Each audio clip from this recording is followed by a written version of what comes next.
Capítulo 7. Un zumbido de langostas, un lamento de palomas. Con el paso de los minutos, el zumbido de langostas que emitía la junta escolar fue dando paso a un lamento de palomas en los aleros del tejado. Creo que dormité. Una luz tenue se asomaba por el este, pero no soñé hasta después del canto del gallo. Entonces me encontré metido de lleno entre los campos de trigo de la lejana Dakota, en medio de un mar de trigo mecido por la brisa a medio recolectar. Me desperté de golpe sentado en el suelo del dormitorio, sobresaltado por un olor que venía de la cocina. No quería creer la evidencia que me ofrecía mi olfato. Eran gachas friéndose, gachas de harina de maíz. Sobre ellas flotaba el dulce aroma de la melaza de sorgo a punto de hervir. Lloyd se incorporó en la cama. —¿Nos hemos quedado dormidos? —preguntó adormilado, olfateando el aire. —¿Hoy hay colegio? Porque nunca comíamos gachas fritas hasta que empezaban las clases. Ahí estábamos, aferrándonos a los últimos vestigios del verano, mientras abajo Tansy freía gachas como si fuera septiembre. Como si estuviera deseando que llegara el momento. Entonces me acordé de lo que había escuchado. Nos pusimos los monos de trabajo. Lloyd era rubio y aquella mañana tenía la cabeza que parecía un montón de paja. No tuve corazón para regañarle por ello, ni tampoco para darle la noticia. Mejor que se enterase por sí mismo cuando llegase el momento. Que a él también le pillase de sopetón.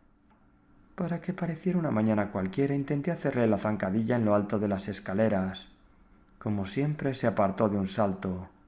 Papá estaba en su sitio de la mesa. La tía Maud acababa de llegar al porche trasero. Todas las mañanas, de camino entre su casa y la nuestra, fumaba una pipa de maíz.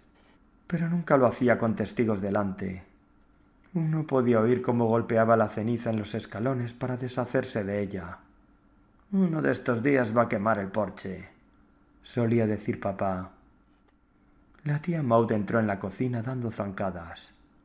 «La caída de ayer en el carro me ha dejado machacado cada uno de los huesos del cuerpo», dijo.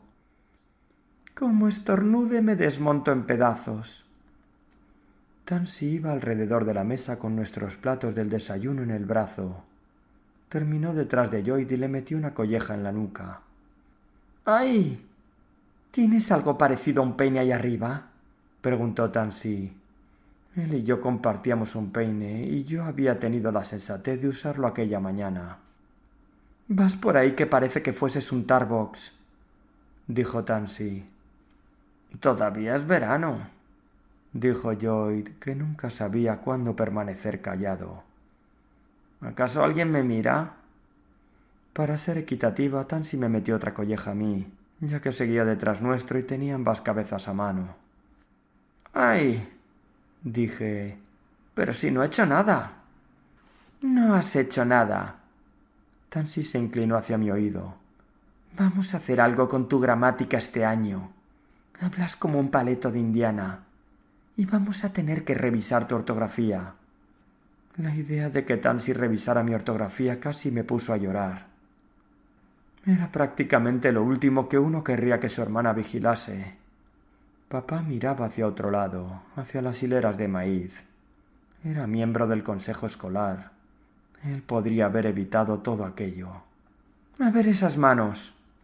Tansy le dio un codazo a Lloyd. «Y un pañuelo limpio. Me vale uno viejo, pero más te vale que esté limpio». «¿Un pañuelo limpio?», dijo Lloyd. «¿Pero qué mierdas pasa?». Le metió otro golpe como si fuese una tonelada de ladrillos. Sus ojos se empezaron a poner llorosos por el golpe. A continuación se le llenaron de lágrimas. «No», susurró. «Decidme que no es lo que pienso». Pero lo era. En su infinita sabiduría, la junta escolar había decidido contratar a Tansy para sustituir a la señorita Myrt en la escuela Hominy Ridge. No estaban dispuestos a pagar a una maestra de verdad formada en una escuela normal de Terre Haute. Probablemente la propia señorita Myrt jamás había pisado una escuela normal. Ni siquiera habría estado en Terre Haute. Podían contratar a Tansy por $36 al mes porque aún le quedaba un año de instituto. Sin duda ella los habría convencido, pero no habría tenido que esforzarse demasiado. A la junta escolar le encantaban las gangas. Mi parecer era que si rellenaban las letrinas, cerraban la escuela con cerrojo y tiraban la llave al pozo, podrían ahorrarse un buen dinero y de paso nos hacían a todos un favor. Pero la junta escolar no tenía un mínimo de sentido común y era sorda a la razón. Papá miraba fijamente las hileras de maizales sin prestarnos atención alguna. Joy soltó un quejido. Las gachas eran cenizas en mi boca. Pero ahora estaba seguro de mi plan. En cuanto termináramos de cosechar las patatas, sembrar el trigo de invierno y ahorrar algo de dinero, me largaría a las Dakotas para la cosecha. Charlie Parr y yo. Era por Joy por quien sentía lástima. Iba a largarme de allí, pero él era solo un niño y tenía que quedarse. Me daba verdadera pena. Para Navidad Tansy le habría metido tantas collejas que se habría quedado ya medio idiota. —¿Pero acaso sabe ella algo de nada? —dijo a mi lado en voz baja. Nunca nos habíamos preocupado de si había aprendido algo en el instituto. Ahora nos lo preguntábamos. La dejan ser maestro a uno si es capaz de contar hasta 20 con los zapatos puestos, murmuré. —Dejad de murmurar y terminad de comer —gritó Tansy desde los fogones. —Amén —dijo la tía Maud. ¿Qué prisa habría? Pronto lo descubriríamos. Se suponía que íbamos a segar el heno. Teníamos 12 acres de alfalfa mezclada con fleo y trébol rojo y algunas hierbas silvestres que crecían solas. Me gustaba segar. Normalmente siempre estábamos deshierbando, así que no venía mal un cambio. Y las golondrinas nos seguían para cazar los bichos que la segadora espantaba, así que estos no te comían vivo. Una vez os hayáis encargado del ganado, tomaos la mañana libre e id caminando a la escuela con vuestra hermana. Averiguad si falta alguna cosa allí. Papá nos hablaba sin mirarnos directamente. Seguro que el heno no va a ninguna parte sin vosotros. Y se marchó. Caímos desplomados. Tansy y la tía Maud iban y venían entre la pila para fregar los platos y la estufa, haciendo los preparativos de la cena. Empezaba a captar cómo iba todo aquello. Tansy no estaría en Rockville para el instituto, así que la tendríamos con nosotros día y noche. Pero al ser la profesora tendría que dejar la cocina a la tía Maud. Era el peor escenario de ambos mundos.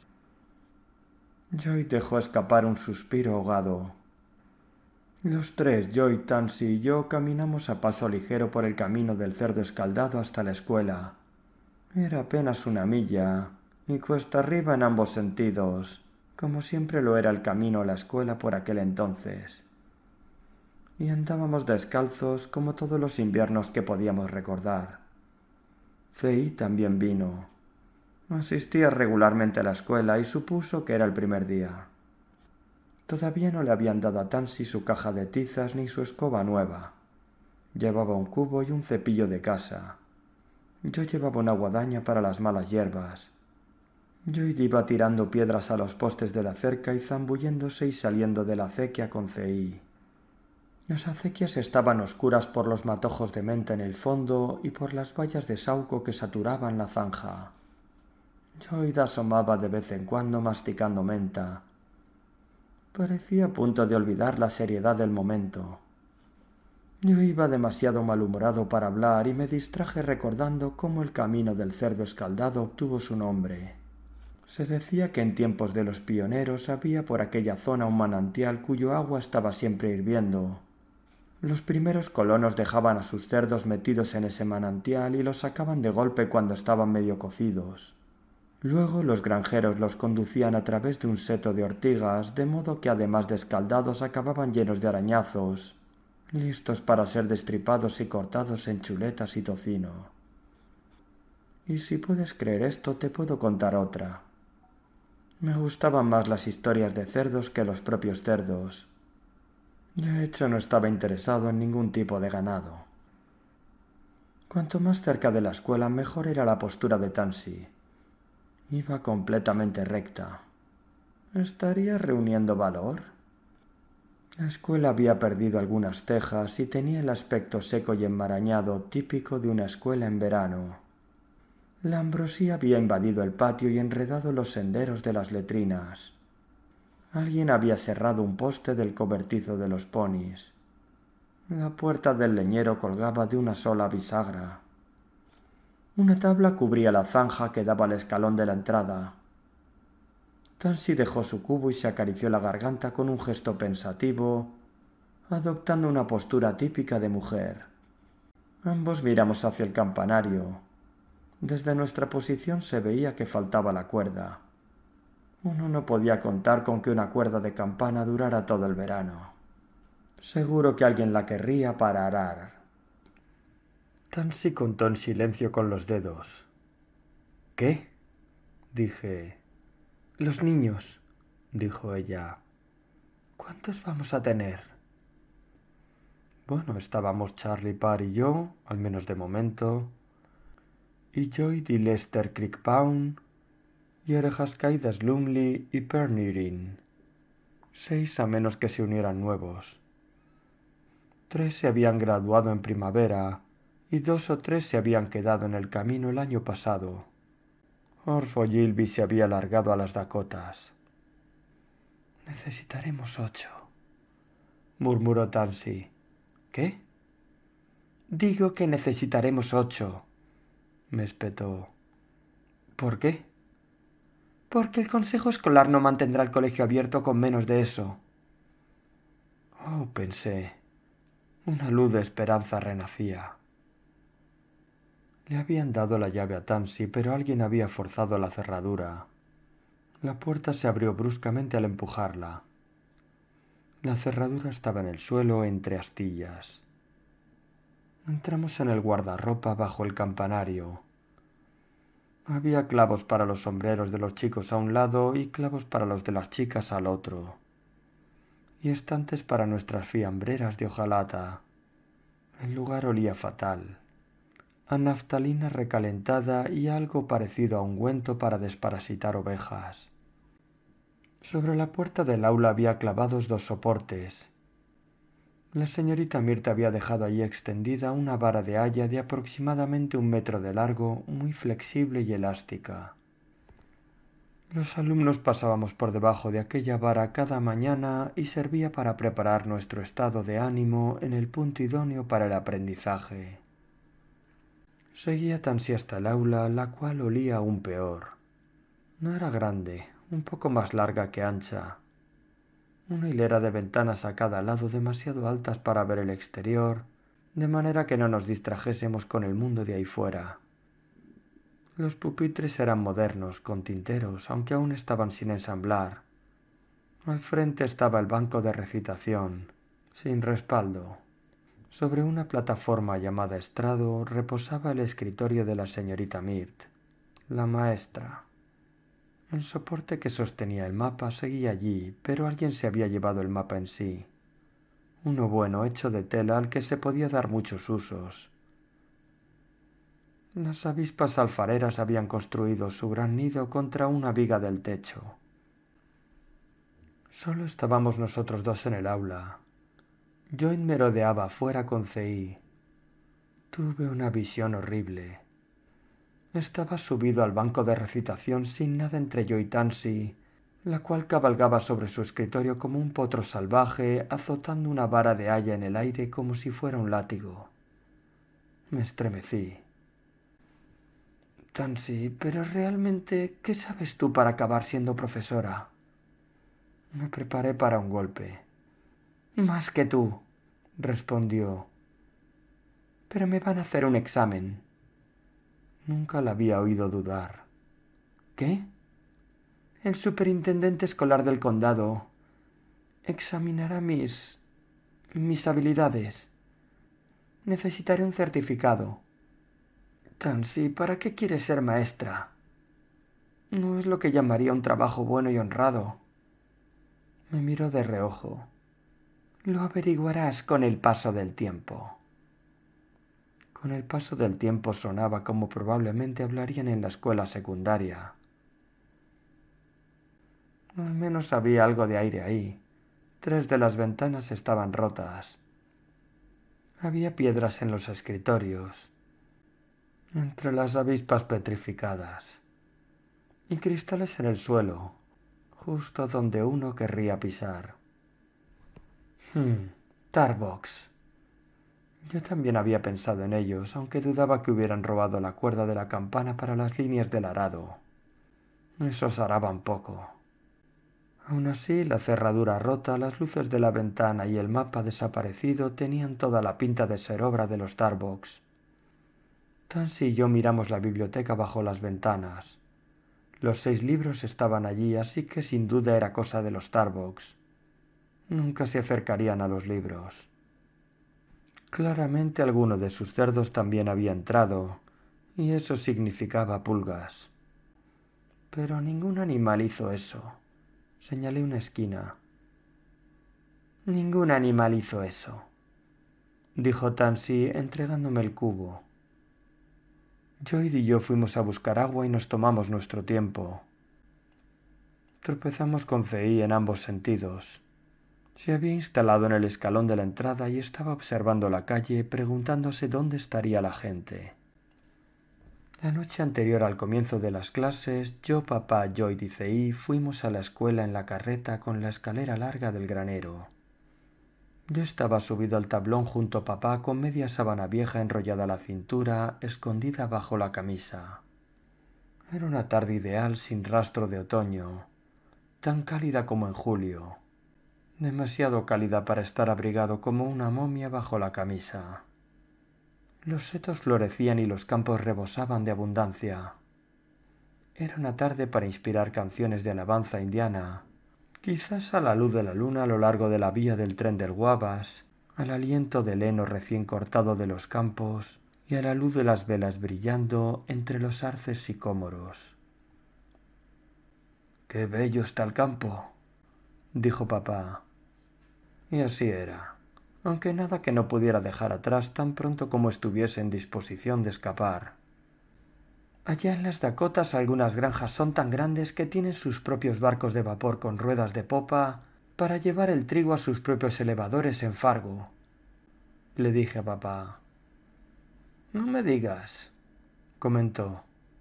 Eso sí que es operar a gran escala. Reparamos la cerradura de la puerta principal. Luego papá colocó la escalera en el guardarropa y subió para colgar una cuerda nueva para la campana. También reparó las ventanas con cristales que teníamos a mano. Era un artista con el cortador de vidrio. Podía ver una abertura y cortar el cristal a la medida. No había nada que no pudiera hacer. Tenía un don divino en las manos.